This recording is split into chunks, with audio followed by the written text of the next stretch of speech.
Assalamu alaikum dear students. Today is our lecture number 7 about the chapter halogens. The topic we are studying is interhalogen compounds. Today we will see the structural and chemical aspects of the interhalogens. As you know, interhalogens are of 4 types: AB, AB3, AB5 and AB7. AB type का सबसे पहले हम structure देखेंगे। AB structure में A central atom है और B जो है उसके सराउंडिंग एटम है। आपको पता है कि A जो होता है वो आमतौर पर लार्ज साइज एटम होता है, जबकि B जो एटम होता है वो स्मॉल साइज एटम होता है। जब ए हेलोजन जो है उसके गिर्द जो 7 इलेक्ट्रॉन्स हैं वो AB टाइप के अंदर आपको इस तरह से नज़र आ रहे हैं कि उसके अंदर 3 लोन पेयर्स और 1 बॉन्ड पेयर, तो टोटल 4 इलेक्ट्रॉन पेयर्स बनते हैं। तो वैलेंशियल इलेक्ट्रॉन पेयर रिपल्शन थ्योरी के मुताबिक जब हम देखते हैं कि हमने बॉन्ड पेयर्स और लोन पेयर्स को मैक्सिमम डिस्टेंस अपार्ट रखना है कि उनके दरमियान कम से कम रिपल्शंस हो, मिनिमम रिपल्शंस फेस करें, तो हमारे पास जो हाइब्रिडाइजेशन यहाँ पे आती है तो sp3 आती है। sp3 यानी कि टेट्राहीड्रल मैनर में ये अरेंज हो जाएंगे सारे इलेक्ट्रॉन पेयर्स। तो हमारे पास जो स्ट्रक्चर आएगा AB का वो लीनियर होगा, क्योंकि बॉन्ड बनाने वाला एक ही एटम है, बॉन्ड पेयर एक ही है। जबकि AB3 के अंदर हमारे पास 3 जो हैं वो बॉन्ड पेयर्स आ जाते हैं और लोन पेयर्स 2 रह जाते हैं। तो अब हमारे पास टोटल इलेक्ट्रॉन पेयर्स यहाँ पर हो गए 5, 2 लोन पेयर्स और 3 बॉन्ड पेयर्स। जब हम इसकी हाइब्रिडाइजेशन देखेंगे तो ये sp3d हाइब्रिडाइजेशन होगी, ठीक है। और स्ट्रक्चर जो आपके जहन में फ़ौरन आएगा इसका वो ट्राइगोनल बायपिरामिड होगा।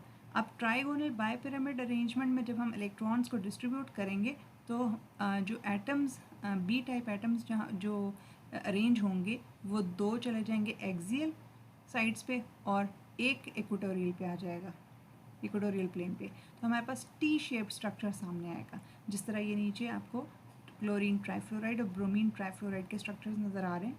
ये टी शेप स्ट्रक्चर्स हैं लेकिन थोड़े से डिस्टॉर्टेड हैं। डिस्टॉर्टेड क्यों हैं? क्योंकि आपको ये ऊपर 2 लोन पेयर्स जो शो किए गए हैं ये रिपल्जन्स दे रहे हैं, जिसकी वजह से ये 90 का एंगल जो है वो एक्सटेंड होकर थोड़ा बड़ा हो जाएगा और यहाँ पर दूसरी साइड पे हमें एंगल 90 से छोटा नज़र आ रहा है। ClF3 में ये 87.40, जबकि यहाँ पर BrF3 के अंदर आपको 86.2 नज़र आ रहा है, ठीक है। और इसी तरह आपको ये कैसे पता चलेगा कि कौन से एक्सियल हैं और कौन से इक्वेटोरियल बॉन्ड्स हैं? तो ये बॉन्ड लेंथ से आपको अंदाज़ा हो जाएगा कि बॉन्ड लेंथ देखेंगे दोनों एक्सियल हैं, उनकी बॉन्ड लेंथ सिमिलर है, जबकि इक्वेटोरियल की थोड़ी सी कम है, क्योंकि यहाँ पे एंगल्स जो हैं वो लार्जर हो जाते हैं, रिपल्जन्स कम होती हैं तो बॉन्ड्स छोटे हो जाते हैं, ठीक है। एक और बात जो आपने जहन में रखनी है AB3 टाइप के हवाले से कि ये आमतौर पर डाइमर्स की सूरत में एग्जिस्ट करते हैं। तो डाइमर्स की सूरत में जब ये एग्जिस्ट करेंगे तो ये ICl3 और ICl3 इस तरह ब्रिजिंग बॉन्ड्स बनाकर आपस में लिंक हो जाएंगे, जैसे कि इलेक्ट्रॉन डेफिशिएंट स्पीशीज़ क्या करते हैं, ठीक है। उसी तरह का बिहेवियर है ये। AB5 टाइप में आपके पास सिर्फ एक लोन पेयर रह जाता है, क्या यानी कि 7 में से 5 इलेक्ट्रॉन्स जो हैं वो बॉन्ड कर रहे हैं B टाइप एटम्स के साथ। तो अब हमारे पास टोटल इलेक्ट्रॉन पेयर्स यहाँ पे 6 हैं। 6 को हम ईजिली स्क्वायर पिरामिडल या ऑक्टाहेड्रल अरेंजमेंट पे अरेंज कर सकते हैं, लेकिन हमारे पास जो शेप नज़र आएगी वो स्क्वायर पिरामिडल होगी, क्योंकि नीचे जो है एक कॉर्नर पर एक्सियल पोजीशन पर हमारे पास सिर्फ लोन पेयर है, एटम नहीं है। तो जहाँ एटम नहीं होता वो हमारे पास शेप में शामिल नहीं होता, मॉलिक्यूलर स्ट्रक्चर में शामिल नहीं होता, इलेक्ट्रॉनिक ज्योमेट्री में सिर्फ शामिल होता है, ठीक है। तो AB5 की एग्जांपल IF5 आपने देखी। AB7 के अंदर आपके पास कोई लोन पेयर नहीं होगा। AB7 के अंदर आपके पास जो स्ट्रक्चर आएगा, क्योंकि लोन पेयर कोई नहीं है, सारे के सारे बॉन्ड पेयर्स हैं, तो अब हमारे पास जो स्ट्रक्चर आएगा तो इसमें जाहिर है कि ऑक्टाहेड्रल से आगे हमें स्क्वायर प्लेन बायपिरामिडल से आगे जाना होगा। तो यहाँ पर हम एक्सियल पे 2 रख कर बाकी 5 को इक्वेटोरियल पोजीशन पे शो करते हैं, जिस तरह IF7 का आपको स्ट्रक्चर नज़र आ रहा है, ठीक है। तो यहाँ पर एक्सियल पे सिर्फ आपको ये लॉन्गर 2 फ्लोराइड के साथ बॉन्ड नज़र आ रहे हैं, जबकि बाकी जो 5 हैं ये इक्वली स्पेस्ड एंगल्स पे मौजूद होंगे, ये 5 पेंटागोनल शेप में, ठीक है। तो ये इसमें मिस्टेक है, आपकी बुक में भी ये पेंटागोनल सिर्फ लिखा हुआ है, इसको पेंटागोनल बाय पिरामिडल कहेंगे आप, ठीक है। तो ये सबसे लूज स्ट्रक्चर है, यानी कि कम स्टेबल स्ट्रक्चर है, वीक स्ट्रक्चर है, जल्दी से टूट जाता है क्योंकि इसके अंदर रिपल्जन्स हैं। अच्छा, ये तो था स्ट्रक्चर। अब इसके अंदर हाइब्रिडाइजेशन जो है, इसके अंदर क्या होगी, sp3d3, जबकि ab5 के अंदर sp3d2 हाइब्रिडाइजेशन होगी। ठीक है। अब इसके केमिकल एस्पेक्ट की तरफ आते हैं। तो केमिकल एस्पेक्ट में आपने ये अपने बुक से अपने सारा मटेरियल जो है वहीं से तैयार कर लेना है। 384, 385 और 386 पे ये मौजूद है सारा टॉपिक, और सबसे ज़्यादा पेपर्स में आने वाला टॉपिक यही है, स्ट्रक्चरल और chemical aspects of interhalogen compounds. तो केमिकली अगर हम देखें तो इंटरहैलोजन कंपाउंड्स जो होते हैं, इनके अंदर अब दो तरह के एटम्स हैं, ए और बी टाइप। ए टाइप आपको बताया कि सेंट्रल एटम होता है, और ये हैलोजन आमतौर पर लोअर इलेक्ट्रोनेगेटिविटी का होता है, या पे हम कहें कि पॉजिटिव ऑक्सीडेशन स्टेट होती है। ठीक है। और जो हायर इलेक्ट्रोनेगेटिविटी वाला हैलोजन एटम होगा वो नेगेटिव ऑक्सीडेशन स्टेट रखेगा। ठीक है। तो इनके अंदर अब इंटर हैलोजन्स के अंदर अगर हम उसकी रिएक्टिविटी को देखना चाहें तो सबसे पहले हम बॉन्ड एनर्जीज़ को देखते हैं। बॉन्ड एनर्जीज़ को अगर देखें तो AB3 और AB5 को हम कंपेयर करें तो AB की सबसे ज़्यादा होती है, फिर AB3 की होती है, और फिर AB5 की होती है, फिर AB7 की होती है। यानी कि स्टेबिलिटी डिक्रीज़ करती जाती है, रिएक्टिविटी इंक्रीज़ करती जाती है। तो इसकी एक एग्जांपल आपकी बुक में यहाँ पे कोट की हुई है, क्लोरीन मोनोफ्लोराइड, क्लोरीन ट्राईफ्लोराइड और क्लोरीन पेंटाफ्लोराइड। इसके अंदर रिस्पेक्टिवली जो एनर्जीज़ हैं, बॉन्ड एनर्जीज़ हैं 257, 172 और 153 किलो जूल्स पर मोल हैं, जो आपको डिक्रीज शो कर रही हैं बॉन्ड एनर्जीज़ के अंदर। ठीक है। तो वो इसकी शो कर रहा है कि इनकी रिएक्टिविटी को, दूसरे लफ्ज़ों में इनकी स्टेबिलिटी। अब इनके जो रिएक्शन सामने आएंगे वो सबसे पहले तो इनके वेपर फेज़ में अगर देखा जाए इंटरहैलोजेंस के, तो ये कोवलेंट स्ट्रक्चर्स होते हैं, लेकिन अगर इनको लिक्विड फेज़ में लिया जाए तो ये सेल्फ आयनाइजेशन शो करते हैं। और जब सेल्फ आयनाइजेशन शो करते हैं तो हमारे पास कैटाइन्स और एनाइन्स बनते हैं। और इनके कैटाइन्स और एनाइन्स के लिए जो ईजी सा आपको ट्रिक है वो ये बता दूं कि आपने सेंट्रल एटम को ज़रूर रखना है हर आयन के अंदर, और उसके साथ जो बी टाइप एटम है हैलोजेंस के, बी टाइप को एक के अंदर कम कर देना है ओरिजिनल से, और एक के अंदर बढ़ा देना है। जिसमें बढ़ा देंगे उस पर नेगेटिव चार्ज आ जाएगा, और जिसमें कम कर देंगे उस पर पॉजिटिव चार्ज आ जाएगा, यानी वो कैटाइन बन जाएगा। तो इसी तरह की एग्जांपल्स अब आप यहाँ देख लें। ICl है, आयोडीन मोनोक्लोराइड, इसमें I पॉजिटिव और ICl2- आ जाएगा।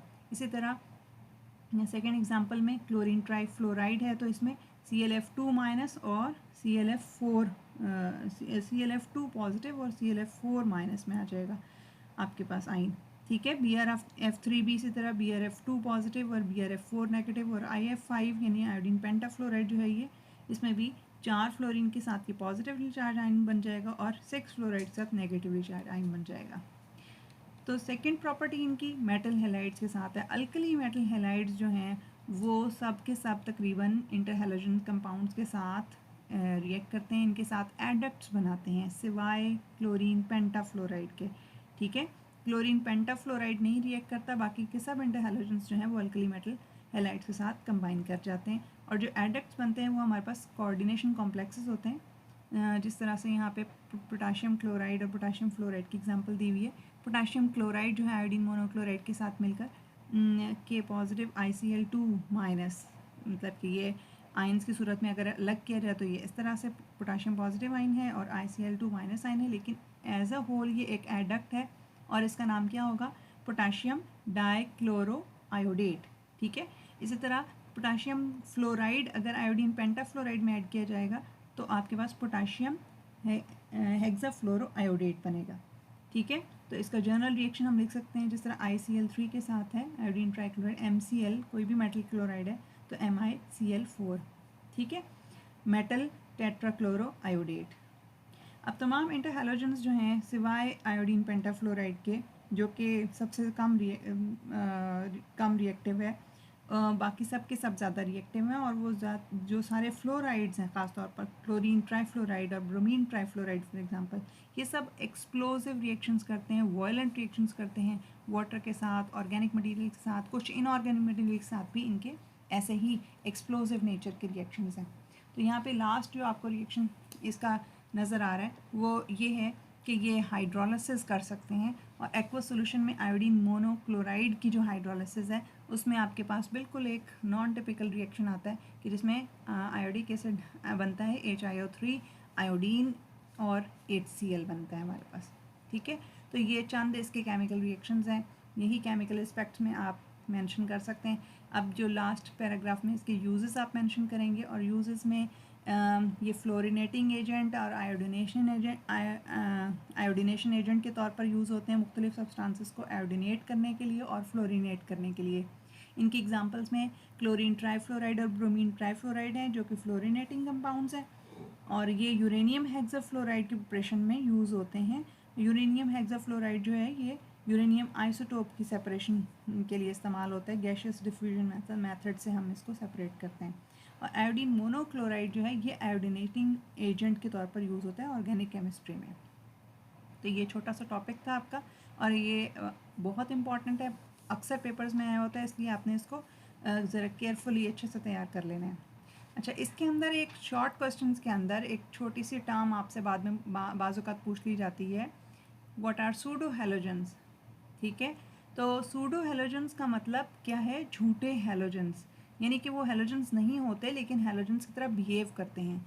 कुछ ऐसे कंपाउंड्स हैं जो कि जिनके अंदर कुछ एलिमेंट्स ऐसे इन्वॉल्व हैं जो बिल्कुल हैलोजेंस की तरह हाईली इलेक्ट्रोनेगेटिव भी हैं और यूनिवेलेंट नेचर भी रखते हैं, तो लिहाजा वो बिल्कुल रिजेंबल कर रहे होते हैं अपनी केमिकल प्रॉपर्टीज़ में हैलोजेंस के साथ, इसलिए उनको सूडो हैलोजेंस या हैलोजिनॉइड्स कहा जाता है। तो इनकी डेफिनेशन और कुछ एग्जांपल्स आपने याद कर लेनी है जो कि यहाँ मेंशन है। तो इसकी डेफिनेशन है, certain यूनिवेलेंट electronegative inorganic radicals which show a resemblance to the halogens in their chemical properties are called pseudohalogens or halogenoids। ठीक है, और इसके एग्जांपल्स में आप लिखेंगे साइनोजेंस हैं और थायोसाइनोजेंस हैं, टेलुरोसाइनोजेंस हैं, सेलिनोसाइनोजेंस हैं और एजिडो कार्बन डाइसल्फाइड।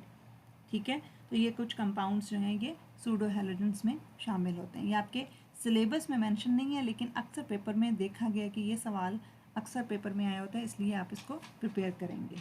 तो आज हमारा ये चैप्टर यहाँ पे ख़त्म हो गया हैलोजेंस का। तो नेक्स्ट जो आपका लेक्चर होगा इंशाल्लाह वो नोबल गैसेस के मुतल्लिक होगा। अल्लाह हाफ़िज़।